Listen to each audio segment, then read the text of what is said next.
Whenever you want. Yeah, let's go. Alright, so 1, 2, 3, go. It's on. Oh, and Yeah, it got all of that.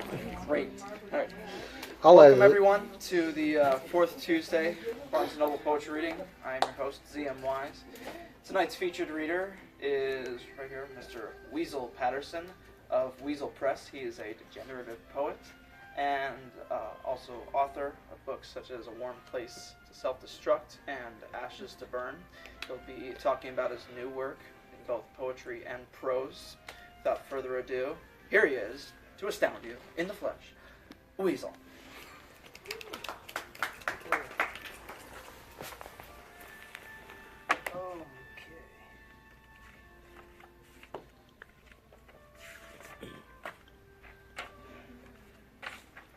See, I got to keep a list of what poems I selected because I can't remember what I chose to read tonight. So, like Zach said, I'm the dude of Weasel Press. If you don't get the reference, you probably haven't seen the movie or too young to have watched it. But we publish a lot of degenerative lit, a lot of poetry. We work with the furry community. We work with horror authors. We're sort of all over. And so I have published a couple of books. I've done one with Zach's Press or Dustin's Press, Transcendent Zero. I've worked with Thurston Howell Publications. And for the most part now I self-publish a lot of my stuff. The book I'm going to read from, I got a couple I'm going to do. The book I'm going to read from tonight is A Warm Place to Self-Destruct, which was edited by like 3 different people who have kicked my ass from here to Mexico and back and then to Canada. And the first poem I'm going to read is called The Story of Adam. There's a song in front of it, but I don't sing, and you're not going to make me sing. All hell breaks loose if I sing. So, Story of Adam. My notebook is the name of every dude I ever wanted to screw.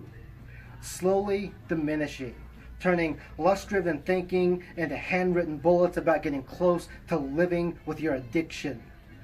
About putting horses to rest after running them dry. You see, there's poetry inside every one of us. Simply crack open your ribcage and strike a match against your heart. You'll see the caveman drawings tattooed along the inner linings of your flesh. Early innovations of your story, telling you that you still don't know you're amazing, that you can do anything. Yeah, it's true. There is no one as beautiful as you are when you're open. Our blood ain't the same, but we can make the earth shake when we drain ink from our fingers, sharing words lost alongside roads at dawn. I left my prayer beads at the altar of all my midnight explorations, giving thanks to stories I have been left with, but there are no mantras for the dead. I still stain their words with my blood, but they light fuses to shoot rocks through our past, broken muses plaguing early morning words drizzled on the scraps of paper. Breaking the silence of the calamity, clack, clack, clack of the keyboard, fully automatic words escaping cavities not yet filled in my bones, burning cigarettes on my forearm, I have named them Adam. Second chance deliriums injected into my veins. Adam, we grow so far apart from each other, but I still offer up sacrifices of myself so I can taste the cigarettes on your tongue. I pen my thoughts into you. I pray that you will walk with me into the next world. Adam, I am still searching for the crossroads of our story. And as long as I can remember, this is how the story goes. I hitched a ride on an airplane, rode it wherever it wanted to go. Sat through the pushes and the pulls, closed my eyes so I can imagine our story without the words. Only, I didn't have to imagine. The words never existed. I rode this bad boy all night long. Made a stop in some town I had never heard of. And when I saw you, I draped my fingers on your surface, much like God would if he were still alive today. You kickstart my heart with a taser and left me wanting, desperate to return. But when my plane took off into the sky, there was no camera behind me. No fade to black, no credits rolling up to show us the parts we played in each other's lives. I was only left with the drifting delirium that you lured me into, writing apocryphal manuscripts out of broken typewriter keys, typesetting unanswered emergencies, like the night you huddled against me. Remember how your body quaked from the cold as we watched ghosts dance around our windows, listening to you singing melancholic love songs. And damn, you know magic was happening when you whispered our dreams between the notes. But magic isn't always love. The next morning, we shared our coffee in silence, shadows intertwining in the sun as we tried to shake the break of character we exposed each other to, lost in the sacrifice we could not make, but we were ready to return to anarchy the same night. We were children, enamored at the idea of attachments to each other, afraid of how easily we would break, fragile arms holding our names, letters twirling between our fingers like we were schoolgirls in love. Ashamed as I am to say, it took years for me to realize that we're not the end of a movie. So I took my typewriter out into the lawn and set it on fire, frustrated with the fact that it could only type your name. This poem is an apology letter to the both of us for how far I allowed us to go, for forgetting that some parts of ourselves need to remain buried. I have forgotten how you look, yet my body trembles when I remember how you taste.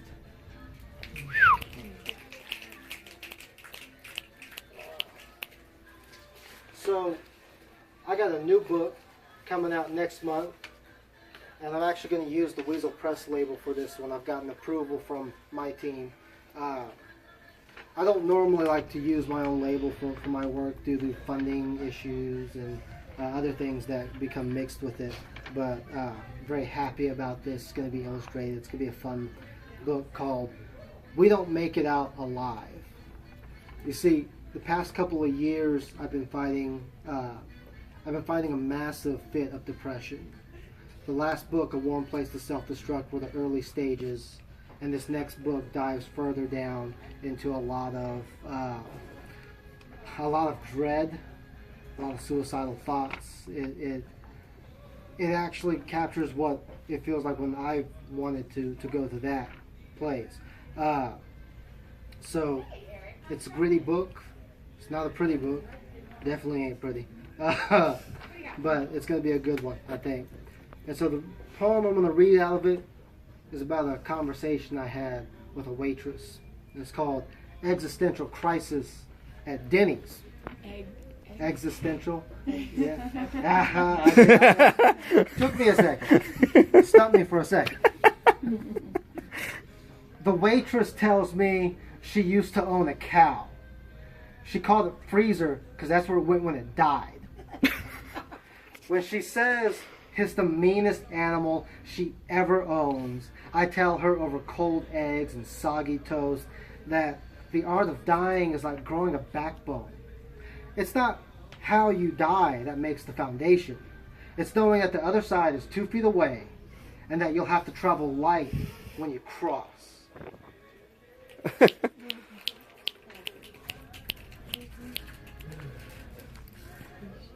So, for the past several months, I've been fighting with publishers. I've worked with 4 different publishers, and I've put out a few chapbooks, Transcendent Zero Press, Earl of Plaid, Cool Kids Press, most of which are dead now. But I've been fighting with them to get the rights back to my chapbooks. When you put out several chapbooks and you're an author, you tend to be poor and can't afford the chapbooks that you put out to sell to readers. So instead of dealing with buying multiple books, I got the rights back to them, and I put them all in a single collection called Born Into This, which is what I'm going to read from. But if you've ever tried to negotiate getting rights back from a press, it can either be the easiest thing in the world, or it could be a real bitch. So, the poem I'm going to read is from my first chapbook. I can't really say the title, but Y'all Mothers Need Jesus. I think that's a good way of saying it. Morning. Where shall I wander beneath this lazy waking sky? The leaves all scattered, wearing proudly their morning coffee, affectionately forcing me to stir this plastered green tea, the thing they now envy out of naturally glowing loss. My footsteps mark a badly paved road, leaving their shattered cells on hot asphalt. The papers, wrapped in yellow, await their master's presence to deliver yesterday's news. My neighbor, the early riser, waves to me, the insomniac, always a kind brutality on his face. We all have secrets. Sometimes it's best never to know. I trail along to the next street over. More leaves pile in ditches, making the trees a defenseless beggar, drowning in winter. But she is not yet here.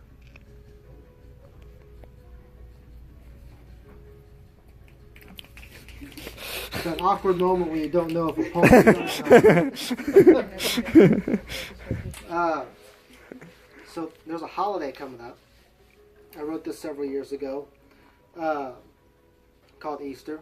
I think it's funny that this year Easter's on April Fool's Day. I think it's the funniest thing in the world. I don't know what I'm going to do that day. So I'll have to think of something. But I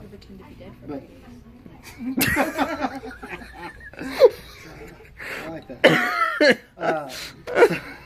So this poem's called Easter. If I understand the story, he rose in 3 days after being killed, or murdered, or whatever definition you want to put there. We are all cannibals. Every Sunday, eat of his flesh, drink of his blood, protect your soul from sins committed, and to be committed. Spirits are behind us. Sometimes our eyes can see slivers of them when we count the beads on our rosaries and chant our fathers. I held a piece of him in my hand, the styrofoam lightly resting on the cracks of my palms. I said a prayer, told no one because they're like wishes. Someday they'll never come true. Flesh has never tasted so cheap.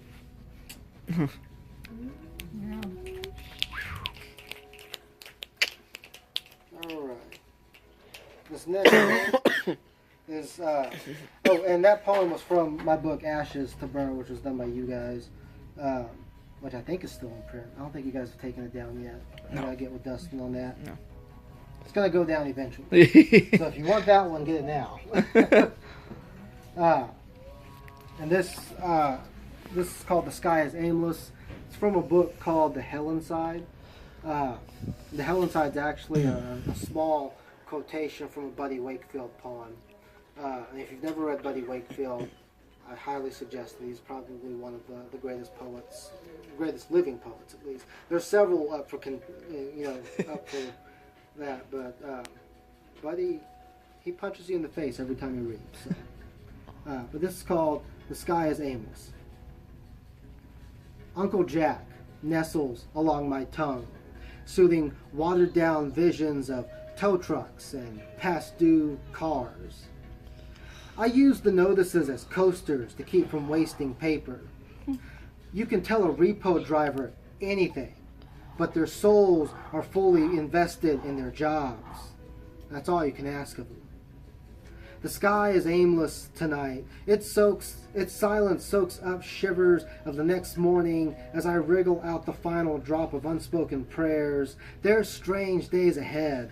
They'll find me one day, cradled beneath unfinished bombs, digging into spilled imaginations.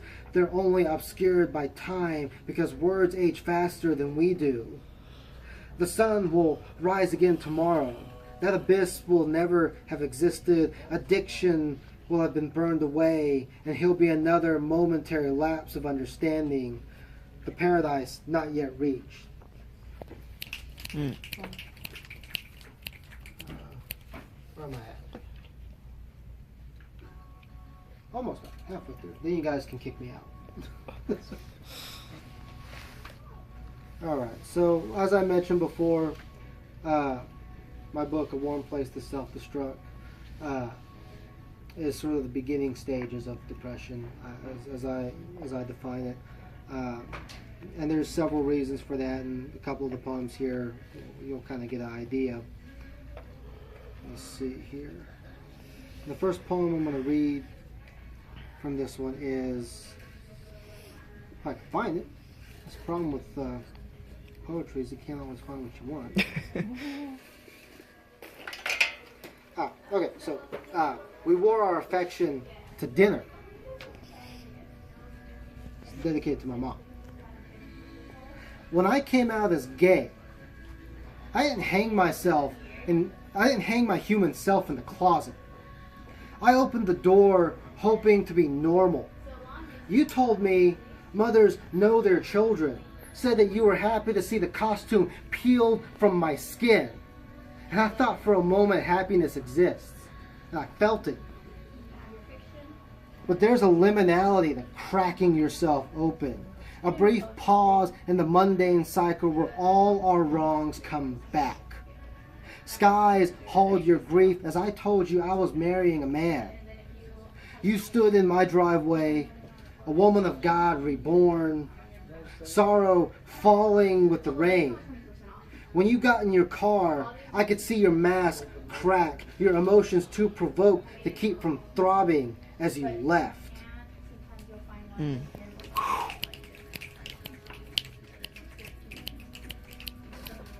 So, I don't always make it to these Fourth Tuesday readings. I'd like to, but you know, I got a job and other responsibilities and a husband I got to take care of. When Zach told me, when Zach asked me to be here tonight, I had to think about it for a second because I was like, man, responsibilities. And that's kind of what this poem is about. It's called Poison. Feet touch cold cement as the alarm screeches 4 a.m. It's raining, barren skies light up with quick shots of lightning. Every few moments it returns the pulse to the earth when she is running dry. Raindrops slam down like spilled beads in a thrift shop. All I can hear are the thuds bouncing in my sheet metal skull. Fingers fumble with aspirin and I slam 3 pills down, wondering if I'm poisoning myself. Some nights my head rumbles while I dream, yet dreams are only temporary Novocaine. Even a natural drug like sleep can't last forever. 5 a.m., shower, pop medication for my blood pressure, and take a long drag off of a cigarette before downing about 260 milligrams of caffeine. It keeps me calm yet alert enough to push through another 9-hour day, starve till lunch, then eat processed garbage. Eventually this will kill me, but I can't be bothered with death. Father Core needs folks to man his computers for piss poor wages. And don't dare get sick, y'all. HR can't handle the paperwork. End of the day, sit in traffic, light up another cig, and think about a beer when I get home. It'll help sleep off the caffeine intake before repeating the process all over again. To keep the lights on.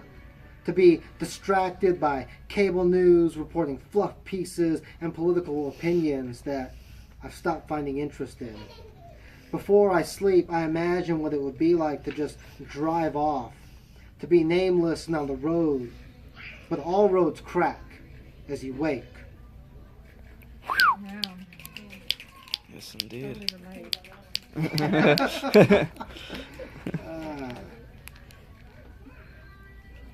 Okay. So this is kind of going on the same theme of driving off and hoping to disappear. This is called the sleep that God dreams of on his smoke break. 4 a.m. insomnia sits on my chest, heart growing confined. I breathe in my anxiety in hopes I can keep the morning quiet. They call me sometimes. I neglect to answer. They know I am there. The collectors know everything about me. I'm their prey, their kill. Their large file they can't let go because I've yet to be caught. But time grows short for everyone. It's troubling keeping the guitar inside your chest aflame while dodging shadows in the mail. though I'm not the only body they're after. I am simply the first prayer among the dissonants, the first feeling of desperation being killed by a morning cigarette. Yet self-medication is only a temporary fix to keep the voices at bay. They'll find me out there, gone mad, gone nameless.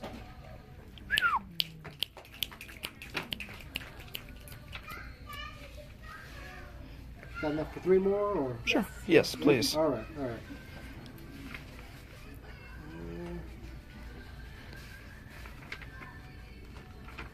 All right. So I'm going to end my reading with some pieces from, again, the upcoming book, We Don't Make It Out Alive. And this one's called, My Mother Always Told Me Not to Cry. My mother always told me not to cry. Only faggots cry, and Mama didn't raise no faggot. She never believed in mercy, only polite exile, because it cost too much to see past the crooked spine she raised. I had to find love in the closet, bleach my bones from the stench of my illness. And though it never had a door, it was still easy to hide the damage. When I finally came out, she said all mothers know when their children can't grow straight.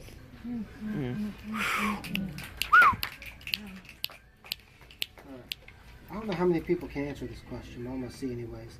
How many people have had their car repossessed? My parents are. Okay, that's a good one. So I got 1.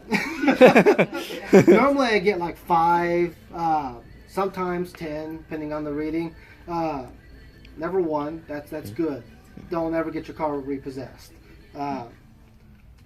Figure out how to fix that if it's on the fritz. Me, I fix it by hiding it somewhere where they can't find it. This one's called Repo. And yeah, it's about exactly what you think it is. And if you don't know, I'm a heavy smoker, so almost every poem I have has a cigarette in it. Actually, I've switched now to vaping. It's all the same. It wouldn't work as well in poems, though. Huh? I got up and vaped. Yeah, exactly. You need a cigarette in a poem. It's aesthetics. It's aesthetics. Standing on the corner of the alleyway, vaping my heart out. All right. I lit a cigarette as I watched them. Morning stillness disrupted by the noise of their engines, roaring to keep the sun barely visible. They latch onto her, no caress to their touch, rip her off the pavement and onto warm asphalt. Tires screaming as they stole her. Such a shimmer of carelessness is hard to watch as I puff this last little bit of nicotine into myself. A little courage to shooting through my heart as I greet them. And they let me gather my things. Felt-covered seats brush against me as I remove myself from her. The man takes my keys and says, "Have a good day," for the sake of customer service. Politics reaches in every corner of our universe.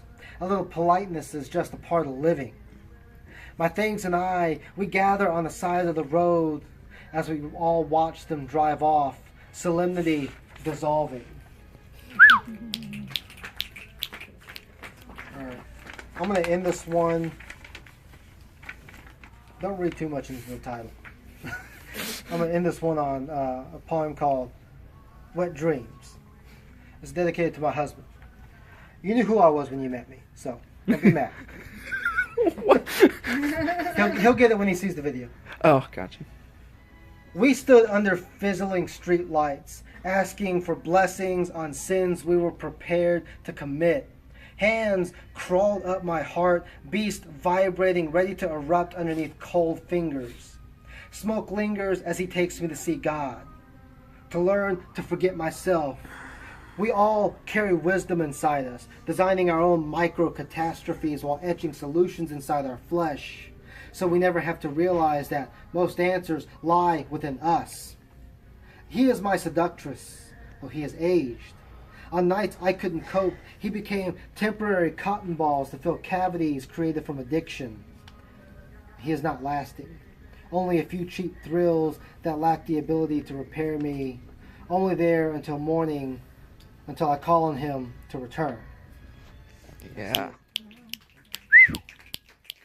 I want to thank everyone for coming out. It's been a couple of months since I've actually read. It's actually been several months since I've read. So it's kind of nice for me to get back into the game and just to read for such an awesome crowd like you guys. It's really been great. So thank you. Thank you. Woo!